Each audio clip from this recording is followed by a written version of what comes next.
శ్రీ సత్యసాయి జిల్లా ధర్మవరం కాన్స్టిట్యున్సీ. ఇక్కడ 2014లో టీడీపీ నుంచి గోనుగుంట్ల సూర్యనారాయణ గారు వైఎస్ఆర్సీపీ పార్టీ అభ్యర్థి అయిన కేతిరెడ్డి వెంకటరామిరెడ్డి గారి మీద పోటీ చేసి 14,211 ఓట్ల మెజారిటీతో గెలవడం జరిగింది. ఫైనల్గా ఇక్కడ ఈ సీట్ని టీడీపీ కైవసం చేసుకోవడం జరిగింది.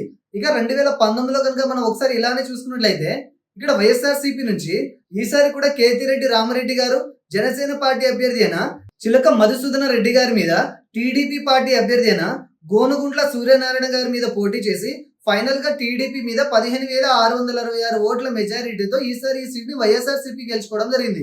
ఇక ఈ 2024 ప్రస్తుత పరిస్థితిని కనుక మనం చూసినట్లయితే ఈసారి టీడీపీ జనసేన బీజేపీ కూటమి అభ్యర్థిగా బీజేపీ నుంచి ఈసారి శ్రీ వై సత్యకుమార్ గారు పోటీ చేయడం జరుగుతుంది.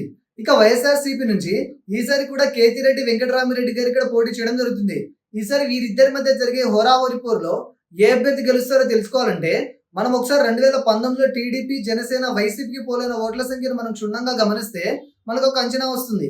2019లో ఇక్కడ విడివిడిగా టీడీపీకి జనసేనకి పోలైన ఓట్ల శాతాన్ని కనుక మనం ఒకసారి కలిపి చూసుకున్నట్లయితే సుమారుగా 97,000 పైచిలకు ఓట్లని రెండు పార్టీలు కలిసి గెలుచుకోగలిగాయి.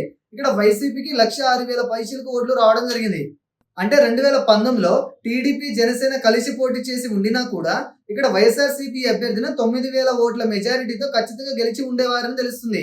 ఇక ఇప్పటి విషయానికి వస్తే ఈసారి ఇక్కడ గెలిపేవరదనంటే దీనికి సమాధానంగా ఆ టైంలో ఈ రెండు పార్టీలకు విడివిడిగా పోలైన ఇదే ఓట్ల శాతం ఈసారి కూడా చెక్కు చెదరకుండా అదే విధంగా ఇప్పుడు కూడా రిపీట్ అయితే ఖచ్చితంగా మంచి మెజారిటీతో ఈ సీట్ని వైఎస్ఆర్సీపీ అభ్యర్థి గెలిచే అవకాశం ఎక్కువగా ఉంది. కానీ ఇక్కడ మనకు కనబరుస్తున్న ఈ రిజల్ట్ ని పక్కన పెట్టి ప్రస్తుతం ఇక్కడ యువతల నిరుద్యోగ సమస్య కారణంగా వైఎస్ఆర్సీపీ పార్టీ మీద వీస్తున్న వ్యతిరేక పవనాలు కారణంగా అలాగే ఈసారి కూటమి నుంచి పోటీ చేసే నూతన ప్రత్యర్థి బలమైన వ్యక్తి కారణంగా ఈసారి ఇక్కడ ఫలితం పోటాపోటీ వాతావరణం కల్పించనుంది. కానీ కేతిరెడ్డి గారి మీద ఇక్కడ అధిక శాతం ప్రజల్లో మంచి అభిప్రాయం ఉండడం కారణంగా ఫైనల్ గా ఈసారి ఇక్కడ కొంత ఎడ్జ్ మాత్రం వైసీపీకి ఉండే అవకాశం ఎక్కువగా కనబడుతుందని తెలుస్తుంది. కానీ గెలుపు అన్నది కొత్తగా ఈసారి పోలవబోయే యువత ఓట్ల మీద కూడా ఆధారపడి ఉంటుంది. మారిన సమీకరణాలను బట్టి యువత ఎటువైపు మొగ్గు చూపితే ఆ పార్టీనే ఈ నియోజకవర్గాన్ని కూడా కైవసం చేసుకునే అవకాశం ఉంది.